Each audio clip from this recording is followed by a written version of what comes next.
Saudi अरब, Dubai और Bahrain के दरमियान वाक़ कतर दुनिया का सबसे अमीर कंट्री है।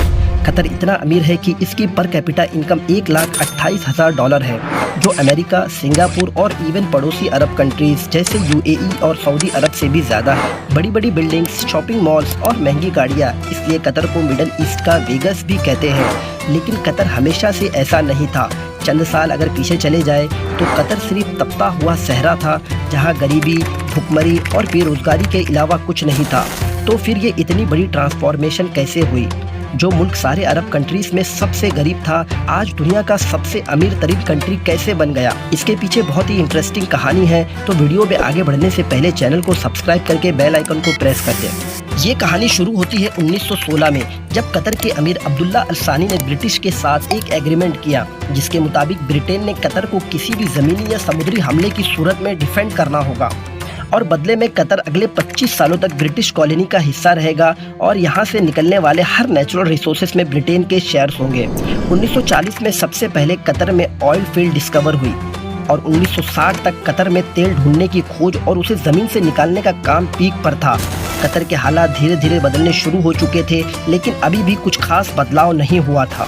लेकिन फिर 1970 में शेल ऑयल कंपनी ने इस कंट्री का सबसे बड़ा खजाना दरियाफ्त कर लिया, नॉर्थ फील्ड, दुनिया की सबसे बड़ी नेचुरल गैस फील्ड। लेकिन उस जमाने में गैस कुछ खास प्रॉफिटेबल नहीं था, जिसकी मेन वजह यह थी कि गैस को पाइपलाइन के जरिए एक जगह से दूसरी जगह ले जाना पड़ता और जिन कंट्रीज को इन गैसेस की ज़रूरत थी वो कतर से काफ़ी दूर थे, जहां तक पाइपलाइन बिछाना नामुमकिन के बराबर था। इसीलिए शेल ऑयल कंपनी भी इस नेचुरल गैस को डिस्कवर करके भूल गई और ये डिस्कवरी भी ऑफिशियल डॉक्यूमेंट्स में ही दब गई। 1971 में कतर ब्रिटेन से आज़ाद हो गया और आज़ादी मिलने के 25 साल तक कतर के हालात कुछ खास नहीं बदले। और फिर आया 1995, जब क्राउन प्रिंस हम्माद बिन खलीफा अल सानी ने बगावत करके अपने ही बाप की हुकूमत का तख्ता पलट दिया और कतर का अमीर बन गया। नया अमीर हम्माद बिन खलीफा जानता था कि कतर की तकदीर सिर्फ गैस ही बदल सकती है, इसलिए क्राउन प्रिंस का पूरा फोकस गैस पर ही था और इसलिए उसने एक न्यू टेक्नोलॉजी गैस लिक्विफिकेशन में इन्वेस्ट किया। लिक्विफिकेशन एक ऐसी टेक्नोलॉजी है जिसमें गैस को लिक्विड फॉर्म में कन्वर्ट किया जाता है ताकि उसे ऑयल की तरह शिप में लोड करके एक जगह से दूसरी जगह एक्सपोर्ट किया जा सके। इस सारे प्रोसेस में गैस को -161 डिग्रीज पर ठंडा रखना पड़ता है। इस प्रोसेस में कतर ने सारा पैसा लगा दिया और आज वो एलएनजी का सबसे बड़ा एक्सपोर्टर है। कतर से गैस इंपोर्ट करने वाली कंट्रीज में Japan, India, China, south Korea और स्पेन शामिल है और यहाँ से कतर के अच्छे दिन शुरू हो गए। बिलियंस ऑफ डॉलर कतर में आना शुरू हो गए। वैसे तो नेचुरल रिसोर्सेज बहुत से कंट्रीज के पास होते हैं और उन्हें एक्सप्लॉइट भी बहुत से कंट्रीज कर लेते हैं, मगर असल मसला आता है उन रिसोर्सेज से आने वाले पैसे को सही जगह इस्तेमाल करने का, और यही वो जगह थी जहां कतर सारी अरब कंट्रीज से बाजी ले गया। कतर ने 2005 में कतर इन्वेस्टमेंट अथॉरिटी के नाम से एक कंपनी बनाई, जिसका मकसद था ऑयल और गैस से आने वाले पैसों को पूरी दुनिया में इन्वेस्ट करना। और इसीलिए आज दुनिया के हर बड़े मुल्क और बड़ी कंपनीज में आपको कतरी इन्वेस्टमेंट देखने को मिलेगी।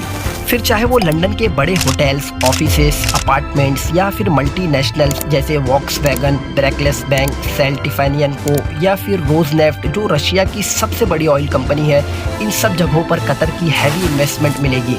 लेकिन ये भी कतर की इन्वेस्टमेंट का एक छोटा सा हिस्सा है। इसके अलावा कतर ने billions of dollar roads, airport, research centres और फाइनेंशियल सेंटर्स वगैरह पर लगा चुका है। इवेंट के अभी रिसेंटली फीफा वर्ल्ड कप, जो शायद दुनिया में स्पोर्ट्स का सबसे बड़ा इवेंट है, वो भी कतर में ही हुआ, क्योंकि ऐसे स्टेट ऑफ आर्ट स्टेडियम पूरे अरब कंट्रीज में सिर्फ कतर के पास है। इन सारी इन्वेस्टमेंट का मकसद ऑयल और गैस का ऑल्टरनेट क्रिएट करना है। ये थी कतर की इकोनॉमिक साइड। दूसरी तरफ इंटरनेशनल पॉलिटिकल इन्फ्लुएंस हासिल करने के लिए कतर ने दुनिया का सबसे बड़ा अरब मीडिया नेटवर्क शुरू किया, जिसे आज हम अल जजीरा के नाम से जानते हैं।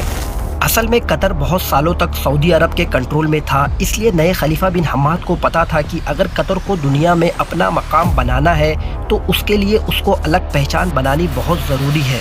पूरी दुनिया तक कतर की आवाज़ और उसका नैरेटिव पहुंचाने में अल जजीरा ने इम्पोर्टेंट रोल प्ले किया है। 2010 की अरब स्प्रिंग के वक्त अल जजीरा वो वाहिद चैनल था जिसने प्रोटेस्ट को कवर किया, जिसकी वजह से सऊदी अरब और दूसरी कंट्रीज से इसे ज़बरदस्त क्रिटिसिज्म का सामना करना पड़ा। अल जजीरा का इन्फ्लुएंस इतना ज़्यादा है कि 2017 में जब सब अरब कंट्रीज़ ने कतर का बॉयकॉट किया था, जिसको ख़त्म करने के लिए जो सबसे पहली डिमांड रखी गई थी वो थी अल जजीरा को बैन करने की। लेकिन ये बायकॉट पूरी तरह फेल हो गया, जिसकी सबसे पहली वजह ये थी कि सऊदी अरब को इस बायकॉट में सारे अरब कंट्रीज का सपोर्ट हासिल नहीं था, जिसमें कुवैत और ओमान भी इस बायकॉट का हिस्सा नहीं बने। दूसरा, कतर के तुर्की और ईरान से भी अच्छे ताल्लुकात है, जिसकी वजह से सऊदी अरब और यूएई कतर से काफ़ी नाराज़ है। मगर इंटरनेशनली सारे कंट्रीज़ कतर को न्यूट्रल स्टेट समझते हैं और इसीलिए पूरी दुनिया में सिर्फ 6 कंट्रीज़ के अलावा किसी ने भी इस बायकॉट को सपोर्ट नहीं किया। कतर को गैस की वजह से एक और फ्यूचर एडवांटेज मिला, वो ये है कि ऑयल के बारे में तो बहुत से एक्सपर्ट्स कहते हैं कि 2030 नहीं तो 2040 तक ऑयल इलेक्ट्रिसिटी से रिप्लेस हो जाएगा, मगर गैस के बारे में ऐसी कोई प्रेडिक्शंस नहीं है। उल्टा गैस के डिमांड्स लगातार बढ़ते ही जा रहे हैं। अभी हाल ही में हुए रशिया और यूक्रेन की वॉर में रशिया की तरफ से गैस पाइपलाइन की ब्लॉकेज की वजह से कतरी पाइपलाइन की डिमांड्स 10 गुना बढ़ गई, क्योंकि यूरोपियन कंट्री भी गैस के लिए कतर से राब्ता कायम कर रहे हैं और ये डील कतर को और अमीर बना देगी। 2022 में कतर की एनर्जी एक्सपोर्ट पहले ही $100 बिलियन क्रॉस कर चुकी है, तो कल जब बाकी अरब कंट्रीज ऑयल रिप्लेस होने से परेशान होंगे तो वहीं कतर को कुछ खास फर्क नहीं पड़ेगा। कतर में सब कुछ अच्छा भी नहीं है। रिसेंटली वहाँ लेबर क्लास की कंडीशंस को लेकर कई सवाल उठाए गए हैं, लेकिन स्टिल बाकी अरब देशों के कंपेयर में कतर काफ़ी ओपन स्टेट है, जहाँ मीडिया की आज़ादी है, इकोनॉमिक कंडीशंस बेहतर है और फ्यूचर प्लानिंग भी होती है। आखिर में चलते हैं उस कंट्री की तरफ जो नेचुरल रिसोर्सेज से माला माल है, मगर पॉलिटिकल डिफरेंसेस, करप्शंस और रिलीजियस एक्सट्रीमिज्म की वजह से इस वक्त गुर्बत, भूख और बदअमनी का शिकार है। कतर की आबादी का 60% साउथ एशियन है। इंडियन, पाकिस्तानी, बांग्लादेशी और नेपाली कतर पॉपुलेशन का सबसे बड़ा ग्रुप है।